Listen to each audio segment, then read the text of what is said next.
So I had this opening all planned, and then the microphone didn't work. And so I thought I would bring attention to who am I being that microphone did not work. Because it worked Friday. I was here for 2 hours with Stella. It worked this morning. Literally 10 minutes before people started coming in, it worked. And then it didn't work. Nothing changed in that 10 minutes. It just didn't work. So who are you being?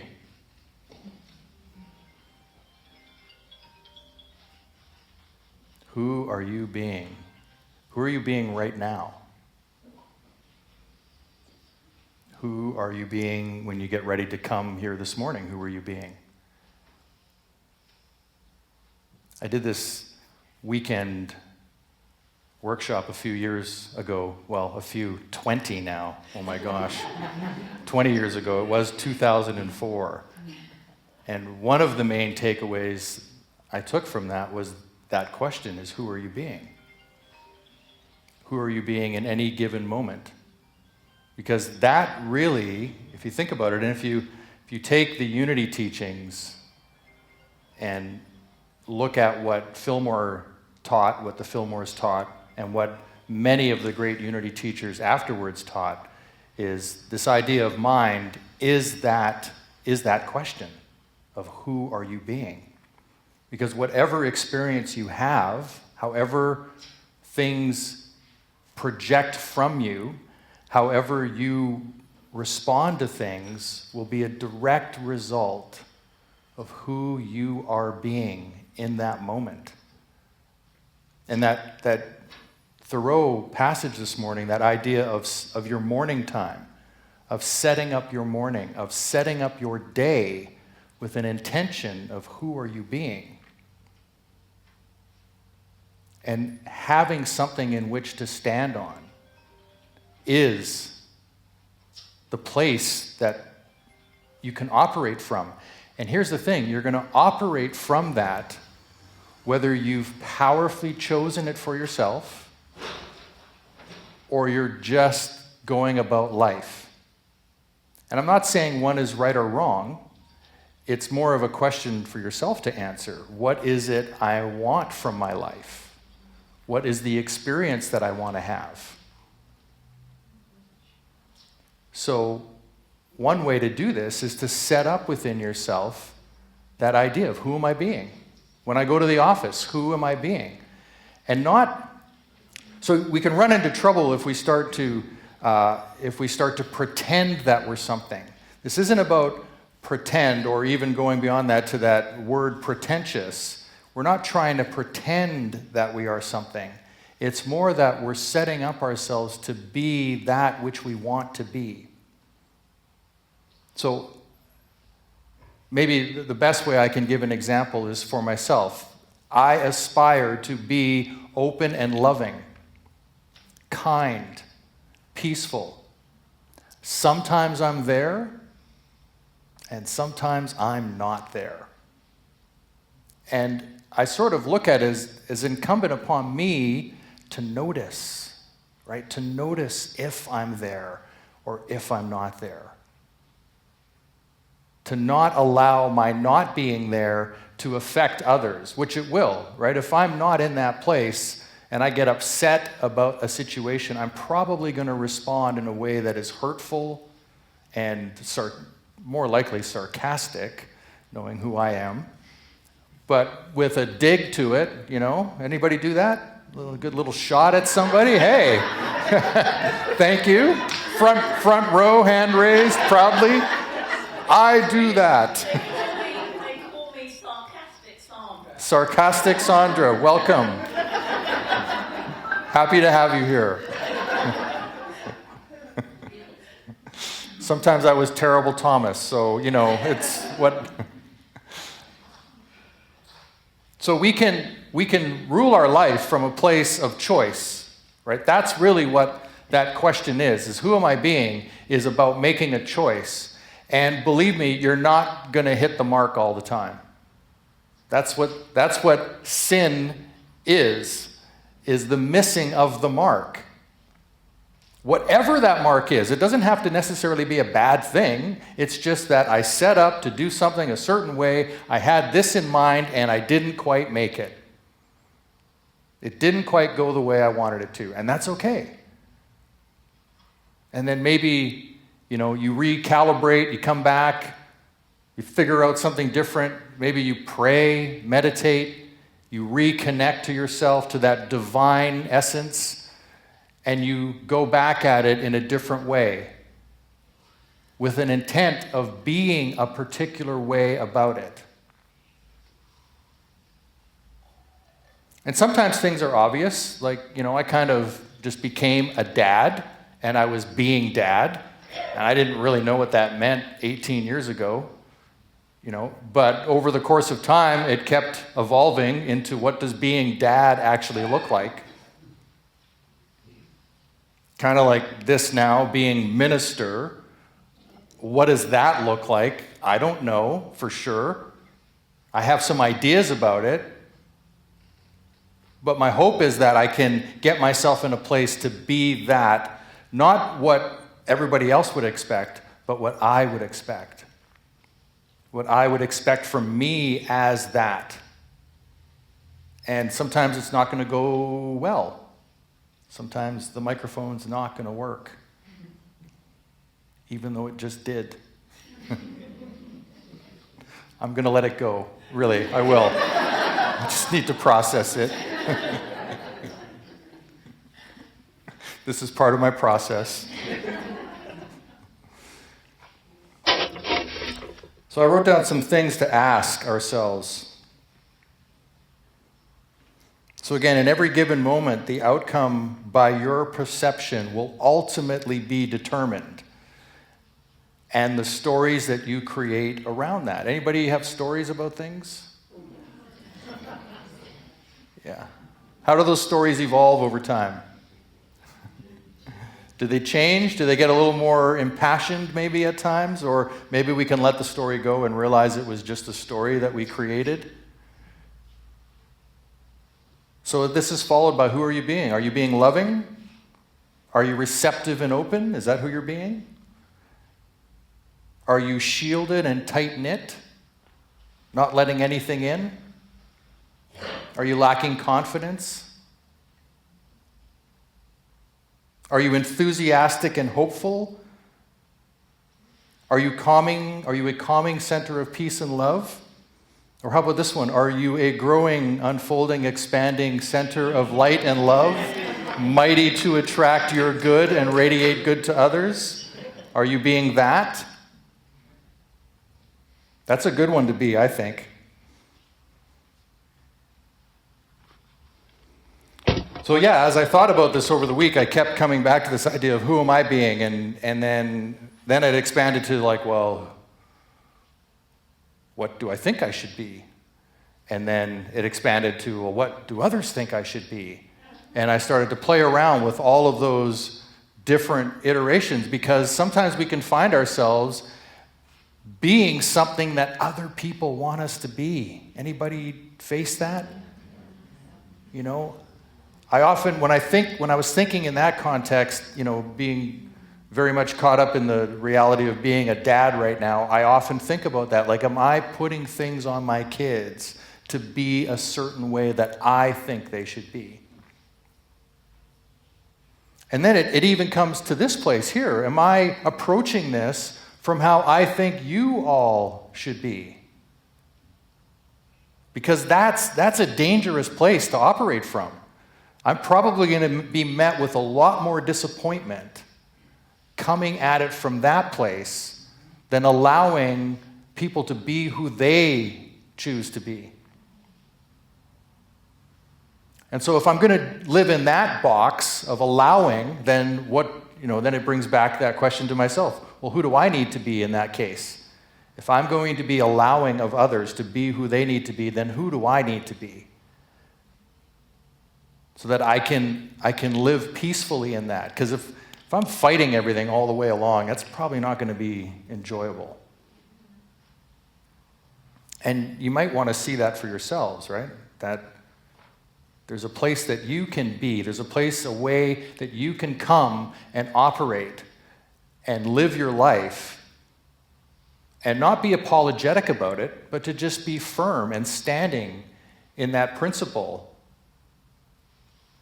You know, I was thinking about this too in the 12 powers. It's like, am I faithful? I don't know. Do I have faith? Well, what if I were to be faith? And what if I were to be imagination in those times? And what if I were to be love? Or what if I were to be life itself? Like, take on each one of those powers and own it and be it. And could I draw upon them in any given situation?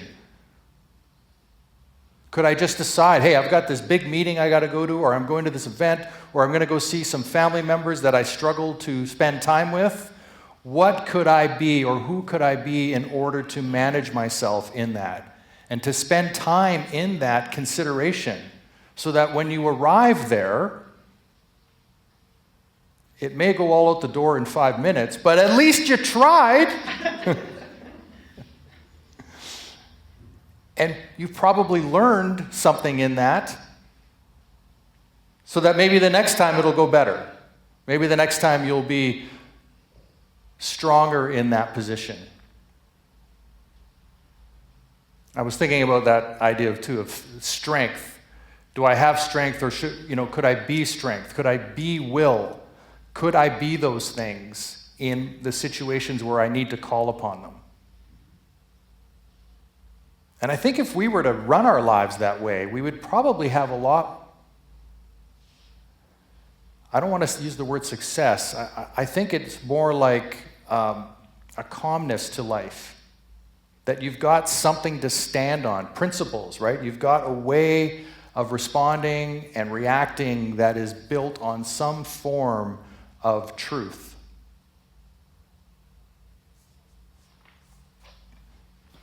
I want to read something from Fillmore. So in my mind, Fillmore was a master metaphysician. The more I read from Charles, the more I'm just kind of like, wow, that guy was dialed in. Of course, he had a practice that allowed him to be dialed in. He spent 2 hours a day in prayer and meditation in his office. And, that's a practice that allows you to travel great distances and overcome things in your life. So he was, in one of his books, he tells of the early years of Christianity. And so he says, when we think or silently speak in all the potential ethers of spirit, there is always an unfailing effect. What you have spoken in the dark will be heard in the daylight, and what you have whispered in the inner rooms will be proclaimed from the housetops. That's a quote from the Bible. So you can think of it like this, is that what you are actually thinking, even in the darkest part of your thinking, even in the quiet times, it's going to come out in some form. It's going to show up. And it's going to be yelled from the rooftops, so to speak. You will be found out, whatever that is. And so it's incumbent upon us to make sure we know what we're thinking, who we're being, and how we're generating ourselves.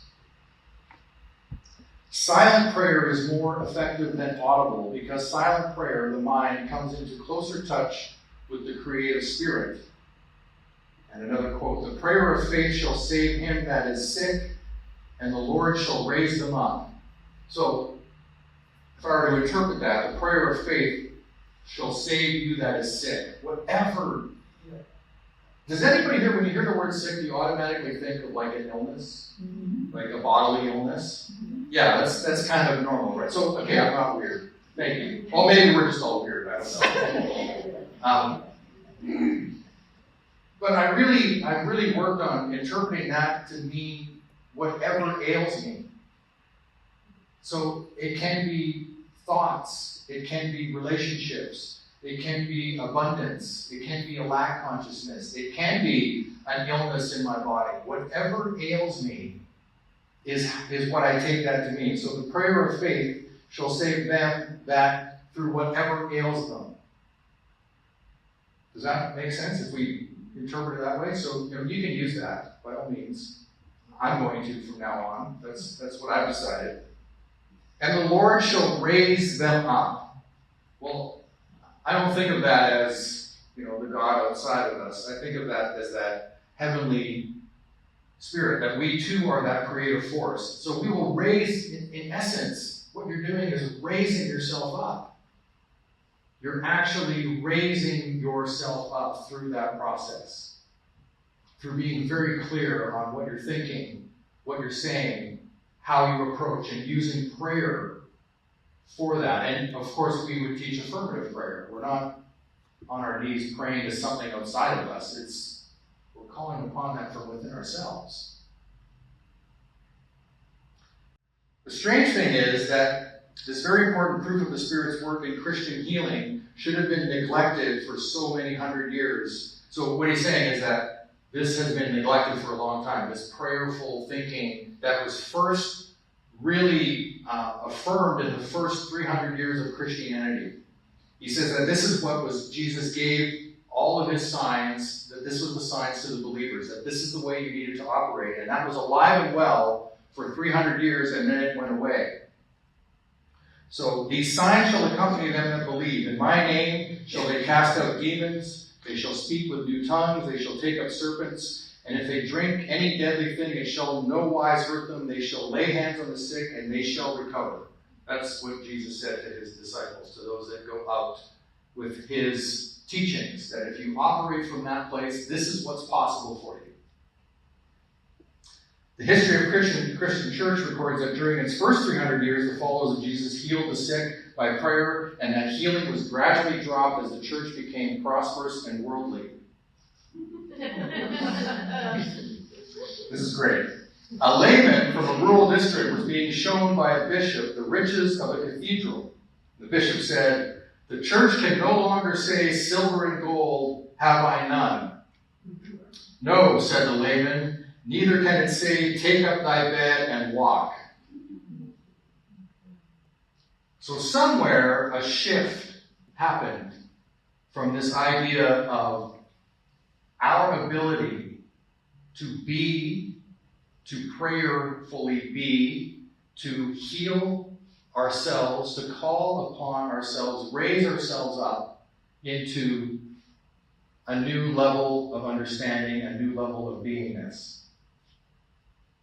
And that's really what unity, foundationally, that's the teachings of unity. From everything I've read, that is what is possible. So Charles then goes on to say, the first step in prayer for health is to get still. Be still and know that I am God. To get still, the body must be relaxed and the mind quieted. Center the attention within. There is a quiet place within us all, and by silently saying over and over, "Peace, be still," we shall enter that quiet place, and a great stillness will pervade our whole being. And it is written in Scripture, "Peace I leave with you, my peace I give to you. I do not give to you as the world gives. Do not let your hearts be troubled, and do not be afraid." So again, this was Jesus telling his followers that this peace that I have, you can have it. This is what I'm here to teach. This is available to everybody. And there is a way to access it, which he referred to as going into the silent room, closing the door, right? That feeling deep within where we can be in the stillness. That's what he was teaching. And if we go back, so if we go back to the Hebrew scriptures, to Isaiah gives us insight into the difference between the mortal thinker and the divine. Divine mind is serene, orderly, placid, while sense mind is turbulent, discordant, and violent. So there's two minds that we have. There's that divine mind where we can access the great spirit, that spiritual presence. We can go into the silence and we are serene, orderly, placid. Well, our sense mind, our reaction to life, where we're just reacting to things coming at us, we're not present, we're not focused, we're not in touch with ourselves, That is much more turbulent, discordant, and violent. You might call it the ego. I heard that.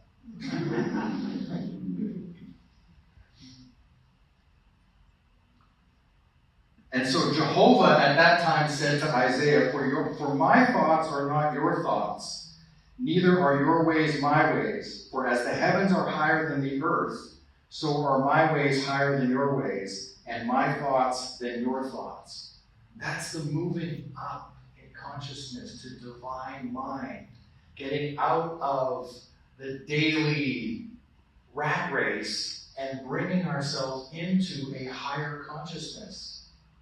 That thinking is not the same as this mortal thinking that we have. That essence of being is not the same. It's different. That's the invitation that we can embrace in our lives. And whether it comes from Hebrew scriptures, the New Testament, Buddhism practice, Taoism, Confucius, Hindu teachings, it's all saying that there is a place and a presence that we can call upon within ourselves and live into it. That's what we can do, or not. I'm not here to say you have to do it. It's not mine to tell somebody how to live. It's not ours to tell people that they should be a certain way. But if there is something you want, if you do want to relieve the ailing in your life, so to speak, to let go of whatever ails you or sickens you, then there is a path. Or you can just complain about it every day. Right? Anybody? Right? Anybody know people that, here it comes. 5 minutes in, and the story's about, and there we go. Right? And that's okay too. It's not about judging that. It's okay. Not everybody is in the same place. They're just not.